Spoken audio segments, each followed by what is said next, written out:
Alors, bonjour à tous. Merci d'être là pour cette présentation de l'application AstroLire.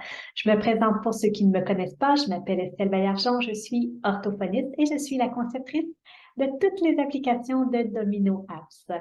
Donc, aujourd'hui, c'est l'application AstroLire qui est mon application pour travailler le début du décodage, donc vraiment la lecture de syllabes simples que je vais vous présenter. C'est une application qui me tenait à cœur parce que je trouvais qu'il n'y avait pas grand-chose sur le marché qui nous permettait de travailler la syllabe simple en choisissant nous-mêmes les sons avec lesquels on voulait travailler, les lettres avec lesquelles on voulait travailler.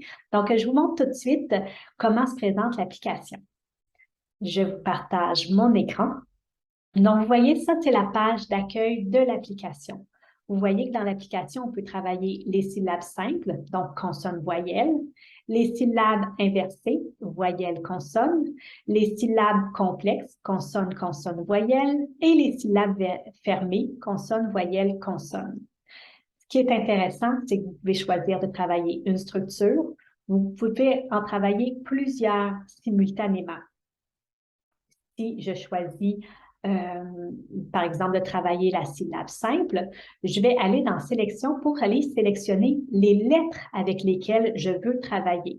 Donc, vous voyez, je pourrais dire cette semaine, je commence vraiment juste avec le M et toutes les voyelles simples. Je pourrais ajouter des lettres petit à petit.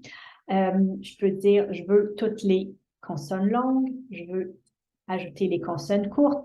Et les complexes, ça, c'est vraiment quand on veut les travailler des choses très, très spécifiques là, avec certains enfants. Donc, ici, je vais prendre le M et le S pour commencer. La même chose ici, je peux travailler que les voyelles simples, je peux travailler que les accents, je peux travailler que les digraphes, je peux aller en enlever, je peux vraiment faire ce que je veux, je peux vraiment aller choisir ce que je veux. Par exemple, tiens, je pourrais choisir juste ceux. En fait, là, je vais prendre juste les simples pour commencer. Si je veux aussi travailler la structure voyelle-consonne dans la même période ou à une autre période, je ne suis pas obligée de prendre les mêmes lettres. Je peux aller choisir les lettres que je vais travailler pour cette structure-là aussi.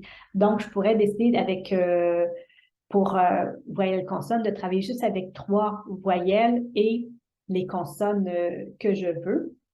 Même chose pour consonne, consonne, voyelle. Je peux aller choisir celle que je veux travailler. Et pareil ici, consonne, voyelle, consonne, je vais aller choisir, par exemple, je pourrais enlever le Y. Et si je travaille tout ça ensemble, ben, il n'y aura pas les mêmes lettres pour chaque structure. Vraiment, chaque structure a ses lettres sélectionnées. Aujourd'hui, on va travailler avec les syllabes simples. Donc, le jeu se présente comme ça. Je vais juste vous montrer. Et choisis la bonne fusée. Donc, la syllabe va être écrite ici. Ici, on voit su. Et je vais écouter les 3 fusées pour voir quels sons elles produisent. Us, su, so. Donc, je ne sais pas si vous avez remarqué, le iPad propose toujours 3 sons. En général, il propose toujours un son qui commence avec la même consonne. Comme par exemple, ici, on a su. Donc, on a So. so et su. Donc, on a 2 choix qui commencent par S. Et normalement, on a aussi 2 qui finissent par U. Us, su. Ou qui ont en tout cas le son U. Ça peut être inversé. Par exemple, ici, on a la syllabe inversée. Donc, ce que je voulais dire, c'est que ce n'est pas des sons qui sont pris au hasard. Il y a vraiment des liens là, entre les sons et les distracteurs. Su. Donc, je vais prendre mon su et je vais l'amener ici. Et je passe à la prochaine syllabe. Ici, vous voyez, l'indicateur de progression va augmenter. Là, j'ai choisi seulement 4, qu'il va y avoir seulement 4 stimuli, donc ça augmente vite. S'il y en a plus que 10, ben, il va augmenter de 1 à chaque fois. Ce, ça, peu, ce. Donc, et on passe au prochain. Si, us, su, su.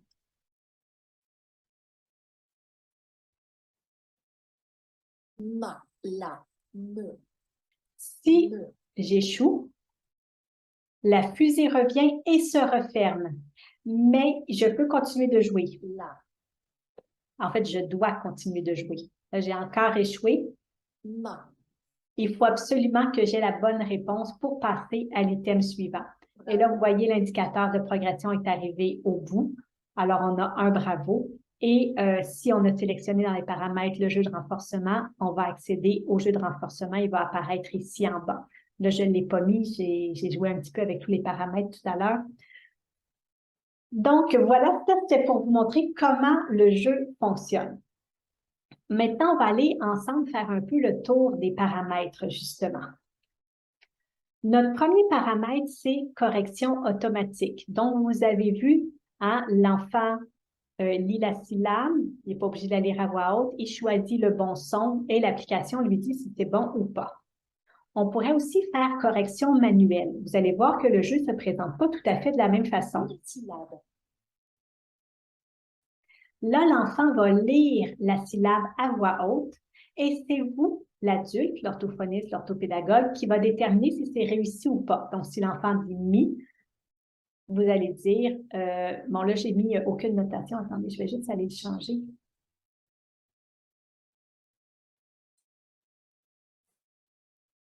Lis la syllabe. Donc, encore mis. Moi, j'ai pas mis beaucoup de consonnes, hein, donc ça ne fait pas beaucoup de choix. Donc, c'est vous qui allez déterminer, oui, c'est bien lu. Et là, l'enfant va gagner une petite fusée qui va aller glisser ici. Et il va passer au prochain. Et là, s'il ne réussit pas, il gagne sa fusée quand même. Hein? C'est juste que ça vous permet d'enregistrer dans les statistiques ce qu'il a réussi ou non. Donc, les enfants qui ont plus de difficultés, ben, ils vont apprécier d'avoir un petit renforcement à chaque fois qu'ils lisent une syllabe. Par contre, les enfants qui ont surtout juste besoin de se pratiquer, qui réussissent pas mal tous les items, ils n'ont peut-être pas besoin de gagner une petite fusée entre chaque étape parce que ça allonge quand même la session de pratique et c'est pour ça que j'ai mis mode de correction manuel, mode rapide. Donc, je vais vous montrer comment il se présente ce mode-là. Donc là, l'enfant lit la syllabe, on détermine si c'est réussi ou pas. Et chaque fois qu'il appuie, on arrive à une nouvelle syllabe. Et seulement à la fin, quand il a réussi ou quand il a joué tous ses items, il va déplacer une petite fusée et arriver au jeu de renforcement final. Et ici, vous voyez, il y a les petites statistiques qu'il a réussi, ce qu'il a échoué et qui a réussi avec un peu d'aide. Donc, ça, c'est pour le mode de correction. Donc, dès qu'on est en correction manuelle, on peut prendre aucune notation. Donc, c'est sûr qu'à ce moment-là, on n'a pas de statistiques qui s'enregistrent, mais ça permet aux enfants qui sont un petit peu plus stressés de jouer sans notation. On a réussite ou échec, ou on a échec, réussite, reprise. Là, ce que moi, j'aime bien pour donner la chance aux enfants de se reprendre. On a la police d'affichage, donc on peut choisir les lettres dans quelle police elles vont être écrites. Ici, on a lettres en minuscules, lettres en majuscules. Donc, si par exemple, vous travaillez avec des enfants en déficience intellectuelle, souvent on va utiliser uniquement les majuscules. Donc, vous pouvez aller le choisir là. Ici, vous voyez les consonnes, les voyelles, on peut les mettre en couleur si on veut. Par exemple, si vous êtes habitué de mettre toujours la première consonne en bleu, que vous aimez mettre vos voyelles en rouge. Puis la deuxième consonne, vous pouvez la mettre en bleu aussi, mais vous pourriez dire non, la deuxième consonne, moi j'aime bien qu'elle soit en vert pour être différenciée en noir ou en vert, pour être différenciée de la première. Dans la deuxième, c'est soit dans CCV, ça va être le deuxième C, ou dans CVC, ça va être le deuxième C aussi. Donc voilà, vous pouvez vraiment choisir les couleurs que vous, à travers les couleurs qui sont là, de choisir de mettre ce que vous voulez en couleur. Le bouton prononce la syllabe ou le bouton prononce la consigne. Je vais vous montrer ici. Lis la syllabe. Ici, j'ai un petit bouton haut-parleur. Pour les enfants qui ont beaucoup de difficultés, ça peut être intéressant que le bouton prononce la syllabe, surtout quand on est en mode de correction automatique. Parce qu'avant de choisir la bonne fusée, il peut juste comparer. Donc, déjà, on peut voir si déjà ça, c'est difficile, c'est qu'on est pas mal moins loin que ce qu'on s'attendait. Donc, voilà, c'est un bouton qui peut aider certains enfants qui ont plus de difficultés. Et si on choisit qu'ils ne prononcent pas la syllabe, là, il va juste énoncer la consigne. Donc, si la consigne était lis la syllabe, il va juste redire lis la syllabe. Le nombre de stimuli, donc vous voyez tout à l'heure, j'avais mis 4, mais vous pouvez en mettre plus. Vous pouvez en mettre 20, par exemple. Et là, à ce moment-là, vous voyez, Lis la syllabe. ici, je vais avoir 20 petits carreaux. Si vous en mettez 30, vous allez en avoir 30. Vous pouvez vraiment choisir combien de, je vais en mettre en mode automatique, combien de syllabes l'enfant va devoir lire. L'indicateur de progression, même si vous avez choisi combien de syllabes l'enfant doit lire, vous n'êtes pas obligé d'avoir l'indicateur de progression si vous voulez pouvoir arrêter quand vous voulez. Vous pouvez, là, si vous ne mettez pas l'indicateur de progression, la petite barre va juste monter et descendre juste pour montrer qu'il s'est passé quelque chose. C'est une petite animation, mais ça ne comptera pas les syllabes. Avertissement pour la sélection du joueur. Bon, si ça fait plusieurs présentations que vous écoutez, vous allez m'entendre encore le dire. C'est parce que les statistiques, pour qu'elles soient enregistrées, il faut, avant de commencer à jouer, il faut sélectionner un joueur.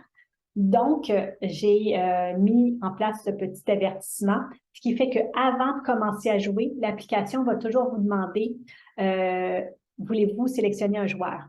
Je vais le faire ici pour vous le montrer. Supposons que là, j'ai sélectionné un joueur tout à l'heure. Supposons que je le désélectionne. Vous voyez, là, je n'ai pas de joueur sélectionné. Si j'essaie à sélectionner un joueur avant de modifier les lettres afin que vos modifications s'appliquent à ce joueur. Oui, parce que en fait, ça n'enregistre pas juste les statistiques, mais ça va enregistrer aussi les lettres que vous avez choisies pour ce joueur-là.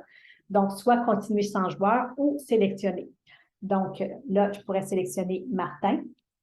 Et là, je vais pouvoir aller sélectionner mes lettres et ça va être les lettres pour Martin. La semaine prochaine, si je rejoue avec Martin et que je vais dans son profil, ben, ça va être ces lettres-là qui vont être sélectionnées. Si, entre-temps, j'ai changé pour un autre joueur, ben, l'autre joueur, il va avoir ses propres lettres. Si vous enregistrez des lettres alors que vous n'avez pas sélectionné de joueur, ben, ces lettres-là, c'est les lettres qui vont devenir par défaut quand vous allez enregistrer un nouveau joueur. Je ne sais pas si vous comprenez ce que je veux dire, là, mais supposons que je n'ai pas de joueur, j'enregistre que je prends juste le M puis le S.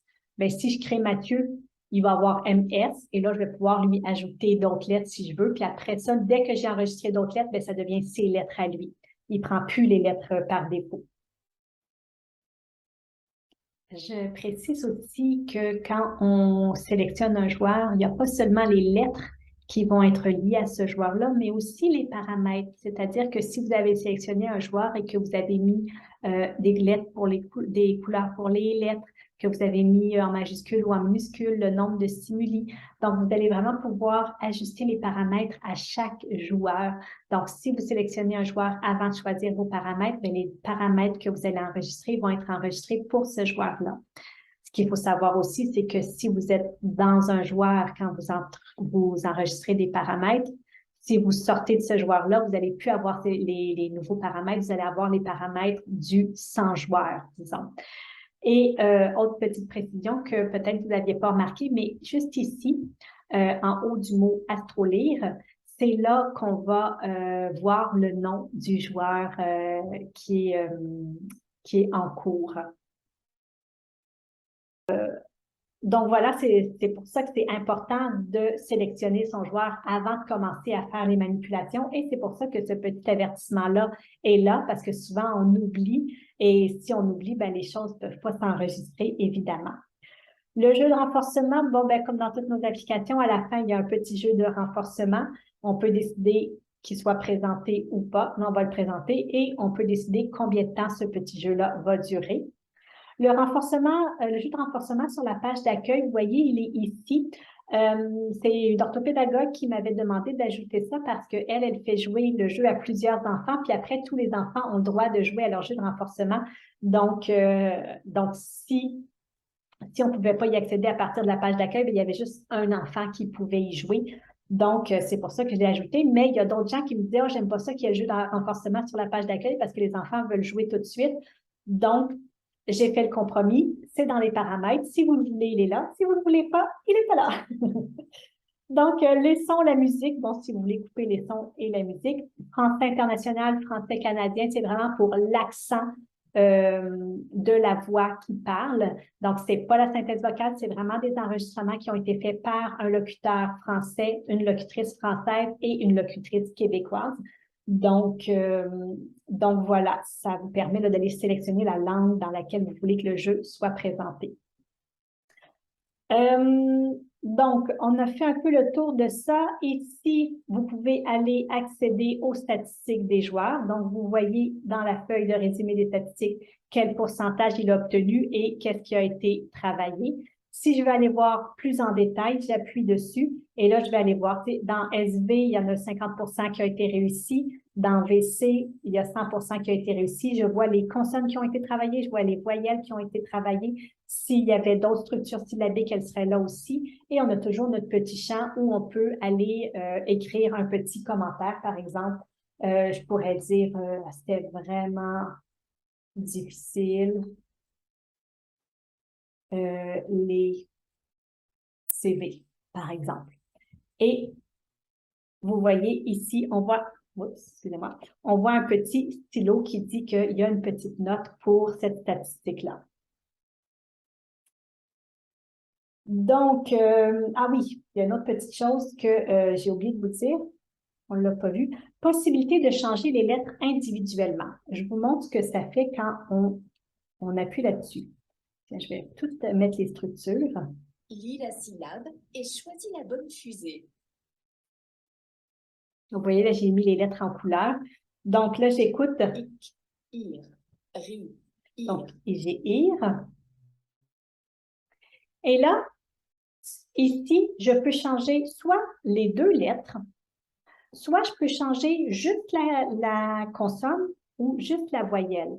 Pourquoi j'ai fait ça? C'est parce que des fois, on est sur une bonne lancée, on se dit, tu sais, j'ai le goût de continuer à travailler avec le I en début, puis faire plusieurs structures VT comme ça. Donc, je vais changer juste la consonne. Il, li, il. Et voilà. Donc, ou je peux changer juste la voyelle.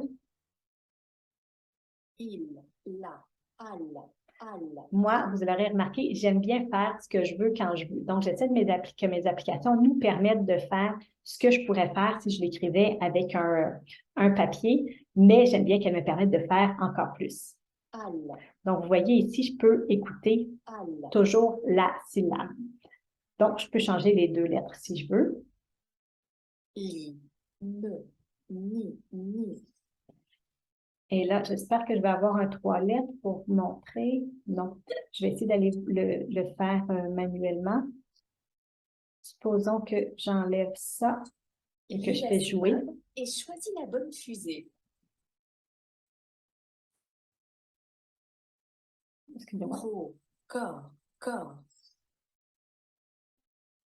Donc là, vous voyez encore, je peux changer que la première consonne, je peux changer la dernière consonne ou je peux changer la voyelle du milieu. Par exemple ici. Cru, cuse, cure. Donc, vous voyez encore que les distracteurs ne sont pas choisis au hasard, ils sont vraiment choisis en fonction de la syllabe qui est présentée. Bravo! Donc, et vous voyez ici, quand le jeu de renforcement est coché dans les paramètres, vous pouvez y accéder à partir d'ici.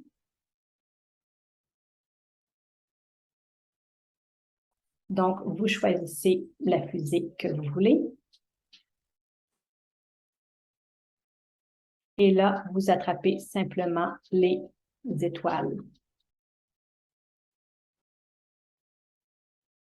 Et vous évitez les planètes. Et au bout du 45 secondes, selon combien d'étoiles vous avez attrapé, vous allez avoir un pointage. Mais vous voyez ici, plus vous attrapez des étoiles, plus ça monte, plus vous foncez dans les planètes, plus ça descend. Donc, c'est le petit jeu de renforcement. Je pense que ça fait le tour de pas mal tout ce qui est important dans l'application. Si jamais vous avez des questions, n'hésitez pas à me les poser, soit par courriel, soit par Messenger si vous êtes abonné à notre page Facebook. Et si vous ne l'êtes pas, ben, abonnez-vous. C'est sur notre page Facebook qu'on fait plein de promotions, plein de tirages. On présente aussi plein d'informations sur nos applications. On fait maintenant des petites capsules de 1 à 2 minutes qui sont des astuces pour bien connaître tous les paramètres des applications. Donc, ça vaut la peine.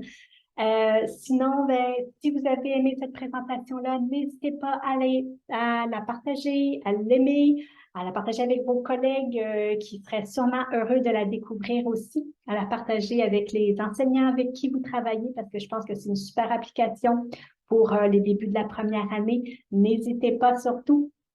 Et si vous voulez mettre un petit commentaire en bas pour me dire si vous avez appris des choses, c'est toujours un plaisir pour moi de vous lire. Donc, je vous remercie beaucoup et au plaisir.